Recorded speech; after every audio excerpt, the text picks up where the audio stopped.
Hey everybody, this is Modern Refugee. I want to do a video for you guys today on dyeing stuff with walnut hulls. Now, walnut hulls are actually a really good natural dye.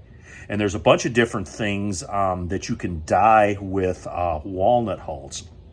And of course, the first thing is cloth or clothing. That stuff can be dyed with walnut hulls. But there's other things.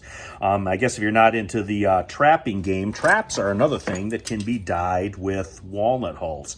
And this particular trap right here is one I've had hanging outside for a little bit. It's good and rusty. That's kind of what you want it to be when you're setting traps, because that rust is going to absorb that dye and give you sort of an even color. Plus, boiling traps in walnut dye will also get rid of any human scent that are on these traps. That's particularly important for trapping certain types of animals. So I thought I was going to go back to my old days here and throw a trap in along with this other stuff here that I'm going to show you that I'm going to dye.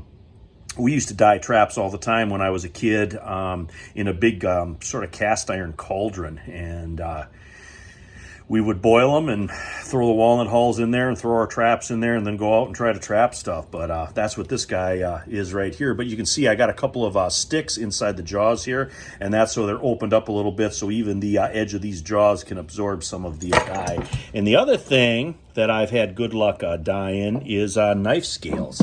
And micarta knife scales in particular. Now, these are the scales that I am going to actually dye today. I'm hoping I can get these at least a shade or two darker than what they are. And this is basically what they look like. And this is a knife that I have already done. So you can see there, I'm about a shade or two darker from the original tan that was on this to give it just a more of an earthy brown color, what I was looking for. Now, I am going to dye a white t-shirt that I got right here, and I'm also going to dye this guy. And this is an ACU pattern camouflage, just a military surplus shirt, but this camouflage pattern is really light, and lighter camouflage patterns don't work so well around here. And I actually found a guy on YouTube who was dyeing these. The name of his channel is Boondockery, and he was doing different things with dyeing these guys that turned out really well. So I said, you know what, I got one of these shirts laying around. I'm going to dye some stuff anyway, so I'm going to go ahead and I'm going to dye a shirt like he showed and see if I can't make this camouflage a little better by darkening it up. And this guy, I'm actually going to leave in the dye water all night to see how dark it actually goes. But this other stuff, I'm only going to leave in probably for a couple of hours. Now, I got a big pot going outside on a propane burner where I got the water up to it's not a real hard boil, kind of a light boil. And then I'm going to add these guys right here. And these are walnut husks. I got green ones, I got yellow ones, I got black ones, I got all different kinds in here. And they say the dark green ones are the ones that are the best, but I got a little bit of everything mixed in here. We're going to dump this in and we're going to see once how it turns out. I'm going to dump those in. I'm going to let them cook for a little bit, and then I'm going to go ahead and I'm going to add everything and see once what it looks like for you guys. Anyway, you guys stick around. And here is the pot with the husks in. You can see the water starting to darken up here. Now, basically what I'm going to do is I'm just going to throw the stuff in here that I want to dye. I know some people will skim these hulls or these husks out, but I'm just going to leave them in there and see once how dark I can get the stuff. So anyway, we're going to get our stuff and we're going to throw it in.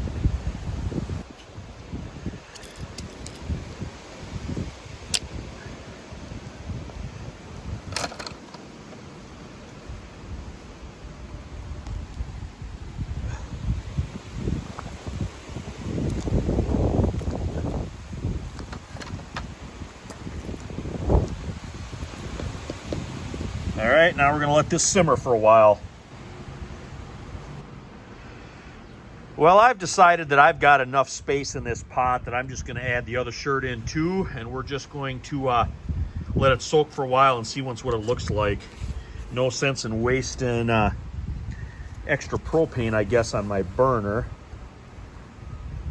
I guess it's the frugal nature of my being. This guy in here.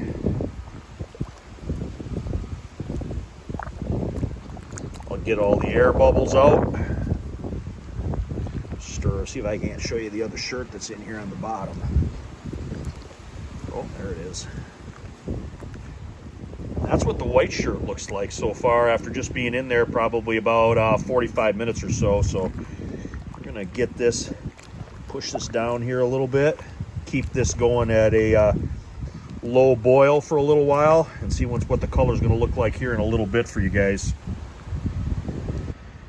Well, it's been about 2 hours, and I'm having a hell of a time keeping this gas burner going with the wind, but you can kind of see here what this looks like. This is what that white shirt looks like. I am actually going to just leave this all in here overnight and put the cover on, and I'm just going to let the heat die down now, because like I said, it's been really hard to keep it going with the wind. But I'm gonna let this set overnight, and tomorrow morning I'm gonna come out here. We're gonna rinse this stuff off really well, and then I'm gonna throw these shirts in the dryer for you guys, so you got a pretty good idea of what this stuff looks like dried. But I'm just gonna leave everything in here overnight, and we'll come back to it in the morning. Well, it is morning out here having my coffee. You can see my little dyeing setup behind me there, and I got a bucket of clean cold water. I'm going to take those shirts out now, and I'm going to throw them in that cold water and rinse them out good so we can get them dried off and show you guys what the final product looks like. All right, got the lid off here. Start poking around in here, see if we can't pull these guys up. Give you an idea here what they look like first coming out. And that's what we got here for color so far. I'm going to pull these guys out now, and I'm going to get them in the cold water. And this is what we have here after the second rinse. I rinsed out the first batch of water, and then this is the second. That's the regular white, what was the white cloth, and then that's the camouflage right there. And I was able to fish out the trap. You can see the trap turned out really nice there. It's got a nice uniform, really dark, almost black color when it's still wet here. As this dries, that'll lighten up just a little bit. And with the knife scales, I'm gonna have to wait until I dump the jug out. Anyway, I'm gonna get this rinsed out here now, and I'm going to get this in the house and get it in the dryer so we can see what it looks like when it's dried. All right, it's been a little bit here. Still having some coffee. I rinsed and spun out the clothing, threw it in the dryer, got it dried so you guys can take a look at it when it's dry. Couple of things.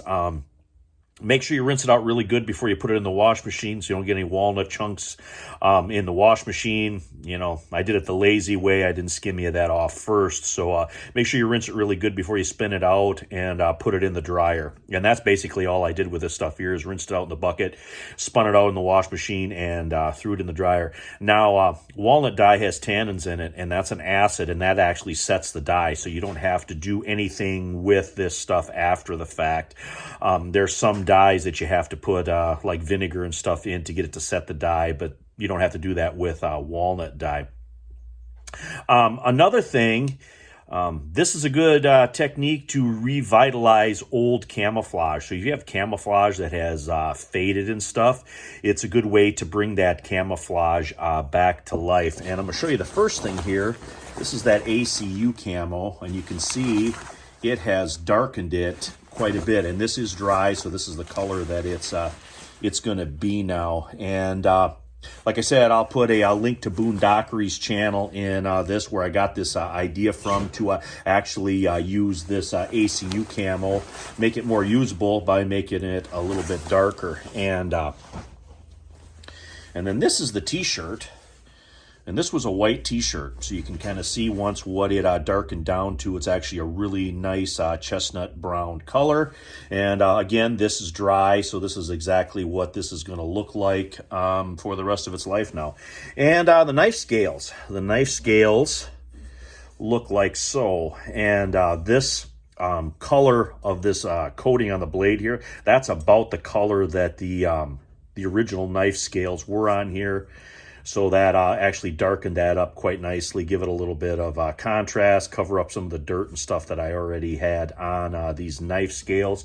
And then the last thing is the trap. And the trap looks just like this. And you can see there, it has darkened. It's almost black. And this will actually fade a little bit as this gets used. But this is what a dyed trap looks like.